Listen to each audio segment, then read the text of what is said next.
Hi US welcome to BRK education. నేను miss Viya Varma. ఈరోజు మనతో పాటు స్టూడియోలో ఉన్నారు నంది రామేశ్వరరావు గారు, founder and CEO of realtor oxygen, legendary award winner and TEDx speaker, 30 years of industry experience in education. నమస్కారం sir. నమస్కారం. ఎలా ఉన్నారు sir? Top of the world. Actually sir, ఇప్పుడు ఇంటర్, డిగ్రీ, పీజీ చాలా పెద్ద పెద్ద చదువులు చదువుతున్నారు, కానీ ఇంటర్వ్యూ అనేది ఫేస్ చేయలేక అలాగే ఉండిపోతున్నారు ఇంట్లో. అందరు మాటలు పడుతూ అసలు డ్రెస్సింగ్ ఎలా వేసుకోవాలి, డ్రెస్ సెన్స్ ఎలా చేసుకోవాలి, అసలు ఇంటర్వ్యూని ఎలా ఫేస్ చేయాలి అనేది ఎవ్వరికి తెలియట్లేదు. వాళ్ళకి మీరు చెప్పే సూచనలు ఏంటి సార్? ఇది డబ్బులు తీసుకొని చెప్పే క్వశ్చన్ డైరెక్ట్ అడిగితే ఎట్లా?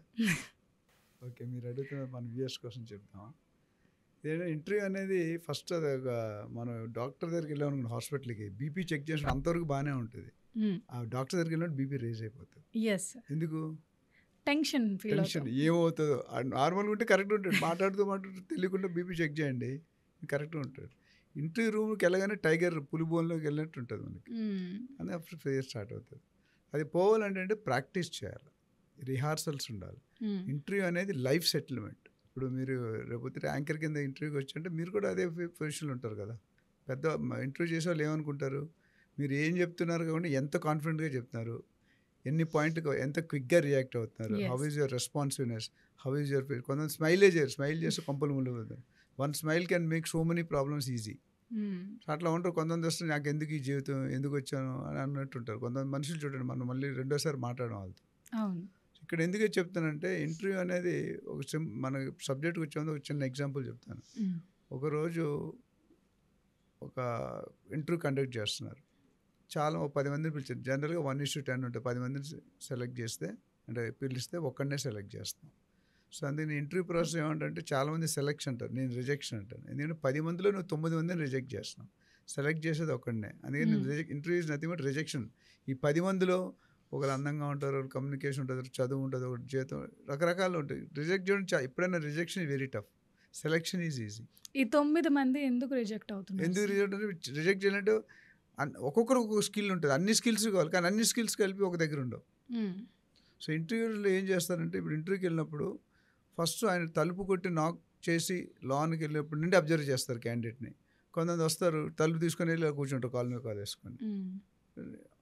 ఇంటర్వ్యూ చేసేటప్పుడు గివ్ రెస్పెక్ట్ కదా, తలుపు కొట్టకుండా డైరెక్ట్గా వెళ్ళిపోతారు. So this is a fault. అక్కడ వచ్చిన దగ్గర నువ్వు బాడీలో ఇప్పుడు, అందుకని ఎప్పుడు చూడండి ఇంటర్వ్యూస్ ఎప్పుడు లాంగ్ వాకింగ్ పెడతారు. మీకు కాన్ఫరెన్స్ హాల్ ఉంటుంది, ఈ మూల ఉంటారు, ఆ మూల తలుపు ఉంటుంది. ఈ 30 seconds 40 seconds మీరు నడిచేలోపు మీ బాడీ లాంగ్వేజ్ అంతా అసెస్ చేస్తారు. So very important. అదేవిధంగా ఇంటర్వ్యూకి వెళ్ళినప్పుడు ఫస్ట్ తెలుసుకోవాల్సింది attire, dress attire. Body language అనేది వేరు, డ్రెస్ అటైర్. జో హిందీలో ఒక ప్రావర్బ్ ఉంది, జో దిక్తా హై ఓ బిక్తా హై. మనం ఏదైతే ఇంటర్వ్యూ అంటే మనల్ని మనం అమ్ముకోవడానికి వెళ్తున్నాం, అంతే కదా. కంపెనీని మనం అమ్మం, మనల్ని మనం అమ్ముకుంటే తర్వాత కంపెనీ ప్రోడక్ట్ అమ్ముతాం. మనల్నే మన ఇంటర్వ్యూ ఏం చూస్తాడంటే, మనల్ని మనమే అమ్ముకోలేకపోతే నువ్వు ప్రోడక్ట్ ఏమి అమ్ముతావు బాబు అంటారు. మీరు ఇంటర్వ్యూ అంటే ఏం అంతేనా మీరు చేసేది? అంతే. సో అందుకని ఏం చేస్తారంటే, ఫస్ట్ డ్రెస్ అటిట్యూడ్. అంటే ఇంటర్వ్యూ కొంతమంది తలదూకోరు, టక్ చేయరు, చెప్పులు తెలిపోవడం, టై లేదు, ఏముంటాయి. ఇది నా కేసులో కూడా అయింది ఎగ్జాంపుల్. ఫస్ట్ నేను డిగ్రీ అవగానే రిజల్ట్ రాకుండా ఒక మల్టీనేషనల్ కంపెనీకి ఇంటర్వ్యూ పిలిచారు. నేను వైజాగ్లో ఉండేవాడిని, కాకినాడలో ఇంటర్వ్యూ, మాన్సరోవర్ హోటల్, ఇప్పటికీ గుర్తున్నారు, ఆల్మోస్ట్ 40 years బ్యాక్. వెళ్తే 100 మంది వచ్చారు, 10 మంది కావాలి సెలెక్షన్. 100 మల్టీనేషనల్ కంపెనీ, మంచి పెద్ద కంపెనీ. నాకు తెలియదు అసలు అప్పుడు మల్టీనేషనల్కి లోకల్కి నాకు తేడా తెలియదు. ఫస్ట్ టైం కాలేజ్ ఎగ్జామ్ రాసి 2 రోజులు వెళ్ళాను ఇంటర్వ్యూకి, డిగ్రీ ఫైనల్ ఇయర్. వెళ్ళిన తర్వాత రోజంతా ఇంటర్వ్యూ చేశారు. చేసి ఫైనల్గా లాస్ట్ ఈవినింగ్కి వచ్చాం. మార్నింగ్ 9కి బ్రేక్ఫాస్ట్ స్టార్ట్ అయింది, ఈవినింగ్ 6 అయింది. తర్వాత ఒక 10 మంది లాస్ట్ ఉండిపోతారు కదా, 10 మందిలో పిలిచాడు. నేను అందులో 5వ వాడినో 6వ వాడినో. వెళ్ళిన తర్వాత నేను టై పెట్టుకోలేదు, మామూలుగానే వెళ్ళాను. అయితే రీజనల్ మేనేజర్ ఉన్నాడు, ఆయన పిలిచి, నువ్వు ఇంటర్వ్యూకి ఎలా రావాలో తెలీదా అన్నాడు. తెలియదు సార్ అన్న, ఫస్ట్ టైం లైఫ్లో. టై పెట్టుకుంటే అదే టై లేదు సార్ అని చెప్పా. షూ వేసుకుంటే షూ కూడా లేదు సార్ అని చెప్పా. ఆయన అవునా అని చెప్పి లేచుకొని నన్ను ఇచ్చి హక్ చేసుకుని నువ్వు నిజం నువ్వు సెలెక్ట్ కాలేదు, కానీ నువ్వు నిజం చెప్పినది సెలెక్ట్ చేస్తున్నాను. హానెస్టీ. నిజంగానే చెప్పి, నాకు తెలియదు సార్ టై అని, మా ఇంట్లో ఎవరు పెట్టుకోరు అన్న. అప్పుడు ఎక్కడున్న టైలు సోషల్ మీడియాలో. సో దట్ ఆ రోజు నుండి ఈ రోజు వరకు నేను ఎక్కడికి వెళ్తే డ్రెస్ అటైర్లో ఉంటాను ఫుల్. అందుకే నా ఇంటర్వ్యూ తాలూకు సెలెక్ట్ అయినా నేను జాయిన్ అవ్వలేదు. ఢిల్లీ లిస్ట్ అంటే వద్దన్నారు, అది డిఫరెంట్. బట్ అంటే అంత అబ్జర్వ్ చేస్తారు. నువ్వు మాట్లాడిన సబ్జెక్ట్ అంతా బాగానే మాట్లాడాను. ఓన్లీ నాకు డిఫాల్ట్ ఏంటంటే I'm not dressed up well. Because మామూలుగా ఎక్కడ సినిమాకి వెళ్ళినట్టు వెళ్ళి వచ్చేసాం. ఇక్కడ కూడా నేను అది ఎందుకు చెప్తాను అంటే ప్రతి ఒక్కరు కూడా అది ఇంపార్టెంట్. మీరు డ్రెస్ చేసుకునే పద్ధతి, మీరు మాట్లాడే పద్ధతి, మీ స్మైల్, సెకండ్ ఇచ్చే పద్ధతి. సెకండ్ ఇస్తే సార్ గుడ్ మార్నింగ్ అంటే బాడీ రిథమ్ ఉండాలి కదా, అది యాక్టివ్నెస్ ఉండాలి. కాన్ఫిడెన్స్ ఉండాలి. నీకు ఎప్పుడైతే క్వశ్చన్ అడిగారు అనుకోండి, ఆన్సర్ చెప్పేటప్పుడు ఇటు తిరిగాం అనుకోండి, మీకు ఆన్సర్ తెలియదు అని అది మీరే చెప్తున్నారు. ఇప్పుడు ఆన్సర్ తెలియకపోవడం వేరు, తెలియదు దాన్ని మేనేజ్ చేయడం వేరు. నేను ట్రైనింగ్ ఇస్తారు, ఏ ట్రాక్షన్లో 100,000 మంది ట్రైనింగ్ ఇచ్చాను. ఒక ఫ్లోర్లో 500 మంది ఉంటారు. ఇప్పుడు అది ఏదైనా క్వశ్చన్ అడిగితే నేను చెప్పలేదు అనుకోండి, నెక్స్ట్ టైం నన్ను పిల్లరు. మీ గెస్ట్ ఇప్పుడు బీఆర్కేకి నేను కనీసం 10 సార్లు వచ్చేయాలని. ఇప్పటికి కంటెంట్ ఉంటే కదా మీరు పిలిచేది. కళ్యాణ్ ఎవరో నాకు తెలియదు, నేను ఫోన్ చేసి కళ్యాణ్ సార్ మా సార్ ఇచ్చారన్నాడు. సో దేర్ ఇస్ సమ్ 1500 వీడియోలు ఉంటుండే, ఈటీవీ, ఎన్టీవీ, సుమన్ టీవీ అన్నిట్లో ఉన్నాయి. So what first they will see your reactiveness, your proactive ఉన్నాడా లేదా. ఏదైనా ప్రాబ్లం వస్తే ఎలా కన్ఫ్యూజ్ అవుతారు అంటే టెన్షన్ పడతారు, ఇందాక బీపీ ఎగ్జాంపుల్ చెప్పినట్టు. అది అయిన తర్వాత నువ్వు కూర్చునే విధానం, కూర్చునే పద్ధతి, ఎలాగైనా విష్ చేసావా లేదా, వాళ్ళకి గుడ్ మార్నింగ్ చెప్పావా లేదా. అక్కడ నలుగురు ఉంటారు, నువ్వు ఒకటి చెప్తే కదా, అయితే good morning sirs and madam అని, లేకపోతే ఒక్కొక్కరికి sir hello sir general introduce చేసుకుంటారు వాళ్ళు కూడా. I'm HR head, I'm production head, I'm finance ఏదో చెప్తారు. అది తర్వాత కూర్చున్న తర్వాత కొద్ది సెటిల్, ఫస్ట్ ఈజీ క్వశ్చన్స్ అడుగుతారు ఇంటర్వ్యూలో. ఏమడుగుతారు, మీ నాన్నగారు ఏం చేసేవారు అంటే దాన్ని మీరు ఆలోచన అక్కర్లేదు. అంటే నేను ఇంటర్వ్యూ చేస్తే ఏం చేస్తుంటే ఐ ఫెసిలిటేట్ ది క్యాండిడేట్. ఇప్పుడు యాంకర్ వచ్చాను కొత్తలో కొద్ది ఇబ్బందులు ఉంటాయి. నేను 35 మంది యాంకర్ లాంచ్ చేశాను నా కెరియర్లో లాస్ట్ 5 yearsలో. 15 మంది అబ్బాయిలు, 35 మంది అమ్మాయిలు. ఫస్ట్ ఎపిసోడ్ ఎప్పుడు కూడా కొద్దిగా ఇబ్బంది పడతారు.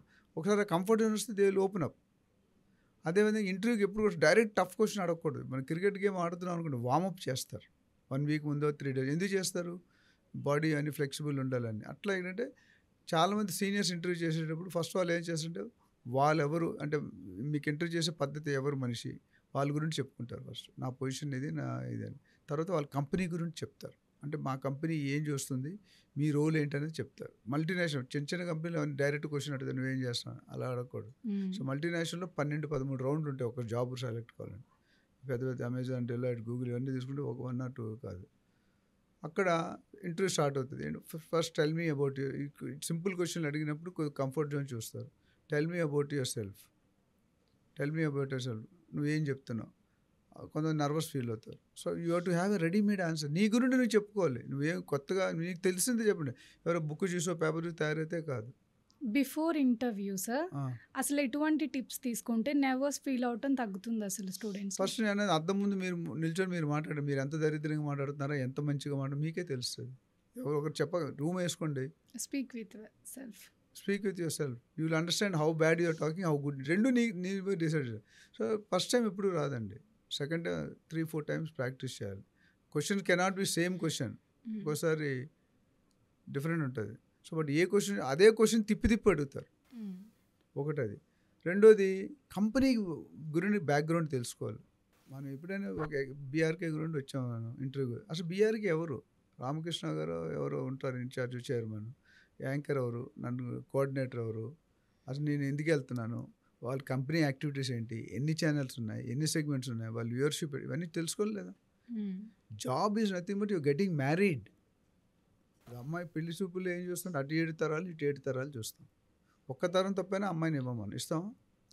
సో ఇక్కడ కూడా కంపెనీ వాళ్ళు ఎలాగో మన గురించి వెరిఫై చేసుకుంటారు. అది మనం చెప్పక్కర్లేదు. మనం కంపెనీకి ఇప్పుడు వాళ్ళు ఏమంటుంది, నువ్వు నిన్ను తీసుకుంటే, నేను ఒక మార్కెటింగ్ ఎగ్జిక్యూటివ్, సేల్స్ ఏదో ఒకటి తీసుకుంటే నా కంపెనీకి నువ్వేం కంట్రిబ్యూట్ చేస్తావు అన్నప్పుడు ఏం అని తెలియదు. మన వాళ్ళు వెబ్సైటే చూడరు, అసలు వెబ్సైట్ ఉందన్న మాటే తెలియదు. టైం ఉండదు, పొద్దున్న లేచి పడుకొని లేచి వెళ్ళిపోవడం, డ్రెస్ చేసుకొని. So you have to prepare. ఇది ఒక ఎగ్జామ్. లైఫ్లో జాబ్ సెటిల్ ఒకసారి సెలెక్ట్ అంటే పెద్ద పెద్ద కంపెనీలు మళ్ళీ రిజైన్ చేయరు కదా. అదే ఇంటర్వ్యూ, ఒక కంపెనీకి ఇంటర్వ్యూ ఇచ్చే ముందు ఆ కంపెనీ గురించి తెలుసుకోవాలి. ఫస్ట్ 100% తెలుసుకోవాలి. నర్వస్ ఫీల్ అవ్వకుండా ఉండటానికి అద్దం ముందు నుంచి మాట్లాడుకోవాలి. Second tip. థర్డ్ టిప్ ఏంటంటారు? థర్డ్ టిప్ అనేది ఏంటంటే, నువ్వు ఏ రోల్కి అయితే నిన్ను పిలుస్తున్నారో, ప్రొడక్షనా, సేల్సా, క్వాలిటీ, ఏదో డిపార్ట్మెంట్ వేస్తారు కదా పోస్టులు, ఏ డిపార్ట్మెంట్కి వెళ్తాం ఆ డిపార్ట్మెంట్లో నీకున్న స్కిల్ ఏంటి. జావా అన్నది కంప్యూటర్స్లో ఆర్టిఫిషియల్ ఇంటెలిజెన్స్ ఉంది, ఏదో సోషల్ ఆ పోస్ట్కి పిలుస్తారు. మీరు అప్లై చేసుకునేటప్పుడు అసలు అడ్వర్టైజ్మెంట్ కరెక్ట్ చదువుకోవాలి. అసలు నేను దీనికి ఎలిజిబుల్ అవుతానా లేదా? అడ్వర్టైజ్మెంట్ వేసాడు కదా అని పెట్టేస్తే సింహం నవ్వింది కదా అని ఫోటోగ్రాఫ్ తీసుకున్నట్టు ఉంటుంది. సింహంలో నవ్విన ఫోటోగ్రాఫ్ తీసుకుంటే ఏమైంది, ఫోటోలో నువ్వు ఉండవు, సింహం ఉంటుంది. ఇక్కడ కూడా జాబ్ వేసాడు కదా అని మనం పెట్టక్కర్లేదు. ఆ జాబ్కి నేను అర్హుడినా కాదా అని అంటూ ఆ సబ్జెక్ట్లో నువ్వు నైపుణ్యత ఉందా లేదా, నువ్వేం చేస్తావు కంటే ప్రోగ్రామింగ్ చేయగలవు లేదా, ఎన్ని నిమిషాల్లో చేస్తావు. ముగ్గురు వ్యక్తులు పిలుస్తారు, ఒకటే ప్రోగ్రామ్ ముగ్గురికి ఇస్తారు. ఒకడు 4 నిమిషాలు చేస్తాడు, 14 నిమిషాలు చేస్తాడు, 20 నిమిషాల్లో చేస్తాడు. ఎవరైనా తీసుకుంటారు? ఫస్ట్ 4 నిమిషాలు. Less time more efficiency, less luggage more comfort. తర్వాత ఇట్లాంటి టెక్నికల్ ఇప్పుడు అక్కడ నలుగురు ఉంటారు ప్యానల్ మెంబర్స్. ఆ నలుగురు మీకు ఏం చేస్తారంటే, నువ్వు ఫస్ట్ ఎక్స్పర్సన్ అడిగాడు, ఆయన ఆన్సర్ చెప్తుంటే రెండోటి చెప్పకుండా అడిగేస్తాడు. ఈ రెండోటి చెప్పి మూడోటి అడుగుతుంటాడు. అంటే మీకు మొత్తం ప్రెజర్ క్రియేట్ చేస్తారు. ఎందుకు? అసలు నువ్వు తట్టుకోగలవా లేదా? ఫర్ ఎగ్జాంపుల్ సేల్స్ మేనేజర్కి ఇంటర్వ్యూ చేస్తాం అనుకోండి. మీ కంపెనీలో మార్కెటింగ్ ఉంటారు, బిజినెస్ డెవలప్మెంట్ చేసినప్పుడు ప్రస్తుతం కంపెనీ 10 కోట్లు టర్న్ ఓవర్ చేస్తుంది. నేను సేల్స్ హెడ్గా తీసుకుంటే, ఒక సేల్స్ జిఎంగా తీసుకుంటే, ఈ కంపెనీని ఎక్కడ తీసుకెళ్తావు? ఎక్కడ తీసుకెళ్ళాలంటే అమీర్పేట నుండి బంజారాస్ తీసుకెళ్ళడం కాదు, టర్న్ ఓవర్ వైజ్. ఇప్పుడు 10 కోట్లు ఉంటే నెక్స్ట్ 10 ఇయర్స్లో ఎంత ఉంటుంది ప్లాన్ ఉంటుంది. అంటే నీకు అసలు ఉందా, ఆ కెపాసిటీ ఉందా అనేది చూస్తారు. సో అది ఒక పాయింట్. రెండోది, ఆ టెక్నికల్ సబ్జెక్ట్లో అయితే నువ్వు డిస్క్వాలిఫై అయిపోతుంది. అండ్ ఇంకోటి ఏంటంటే, ముఖ్యంగా నేర్చుకోవాల్సింది, మనకు తెలియపోతే తెలియదని చెప్పడం బెటర్. తెలియపోతే మేనేజ్ చేసి ఉంటే you will be out. Honest is most important. ఇప్పుడు నా కేసులో నాకు లైవ్ ఎగ్జాంపుల్, నేను ఇప్పుడు కాదు 40 years బ్యాక్, ఇప్పుడు అంటే సోషల్ మీడియా ఇవన్నీ వచ్చాయి.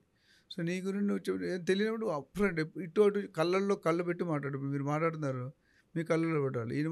ఎప్పుడైతే నేను పక్కకు షిఫ్ట్ చేసిన పైకి కిందకి అంటే you're not confident, clear indication. Road మీద వెహికల్ నడిపినప్పుడు మీరు చూస్తే పోలీసుడు ఉంటున్నాడు, లైసెన్స్ లేదు, మనం ఏం చేస్తాం, ఆన్ చూసుకొని నడుపుతాం. లైసెన్స్ ఉన్నాడు, అని చూడు అడ్పడినట్టు చేసిపోతాడు. ఇక్కడ కూడా same example. So when you blink ఇటు అటు చూసామంటే యూఆర్ గాన్, నెగిటివ్ మార్క్ పడిపోతుంది. అట్లా చెప్పుకుంటే చాలా అంటే ఇవన్నీ పాయింట్లు కూడా చాలా ఇంపార్టెంట్. ప్లస్ లాస్ట్లో ఏమవుతుందంటే, మీకు శాలరీ ఎంత కావాలంటారు, నాకు ₹1,00,000 కావాలి, నువ్వు వచ్చేది 2 సంవత్సరాలు ₹1,00,000. వాళ్ళు అడిగినప్పుడు వినాలి, వాళ్ళ కంపెనీ గురించి చెప్తారు. ఎందుకంటే ఇప్పుడు గూగుల్ ఉందనుకోండి, ఒక వాళ్ళు ప్రతి పొజిషన్కి శాలరీ సెట్ ఉంటుంది, నీకు చెప్పక్కర్లే. As per company rule. అలా కాకుండా నాకు కారు కావాలి, నాకు అది కావాలి, ఐఫోన్ కావాలి, ల్యాప్టాప్ కావాలి, నువ్వు చేసేది ఏంటి, అది ఇచ్చేది ఏంటి అనేది. సో నేను రియల్ ఎస్టేట్లో చెప్తుంటాను, ఎప్పుడైనా ఇన్వెస్టర్స్కి, బిల్డర్స్కి ఎదగాలనుకుంటే భూమాత అంత పేషెన్స్, ఆకాశం అంత ఆశ ఉండాలి. ఇక్కడ ఆశ ఇక్కడ ఉండకూడదు. ఇక్కడ నువ్వు డెలివరీ చేయి, you prove, and automatically your salary will get improved. అవుతుంది కదా. మీరు పని చేసి వదులుకోరు కదా. ఒక 6 నెలలు చూస్తారు, కొత్త వాళ్ళు వస్తే మీరు మనకు పని చేస్తారా పని చేయరా అని చెప్పి డెసిషన్ తీసుకుంటారు. సో ఇవి ఓన్లీ మినిమం టిప్స్. ఇలాంటివి చెప్పడం 100 టిప్స్. మన టైం తక్కువ ఉంది కాబట్టి బేసిక్గా ఈ మినిమం ఇవి తెలుసుకొని, మార్కెట్లో మిగతా మన కాంపిటీటర్స్ ఎవరైనా అడుగుతాడు, మీరు అడిగితే ఇప్పుడు ఒక కంపెనీకి 10 కంపెనీలు కాంపిటీషన్ ఉంటాయి లేదా? బ్రిటానియా బిస్కెట్ అంటే మిగతా చాలా కంపెనీలు ఉన్నాయి, పార్లే ఉన్నాయి, మొనాకో చాలా కంపెనీలు ఉన్నాయి, డ్యూక్స్ ఉంది. సో తెలియాలి మనకంటే. ఎప్పుడు కూడా సేల్స్ ఎప్పుడు సక్సెస్ అవుతామంటే, మనకంట మన కాంపిటీటర్ గురించి ఎక్కువ తెలుసుకున్నట్టు బాగుపడతాడు. అవునా కదా? సో ఇట్లాంటి టిప్స్ తీసుకొని, ఇంకా దీని మీద వాళ్ళకి అవగాహన కావాలంటే మన నెంబర్ ఆల్రెడీ డిస్ప్లే అవుతుంది, సంప్రదించవచ్చు. Will definitely help them out and let us talk to us, make their career better. Thank you అండి. Thank you.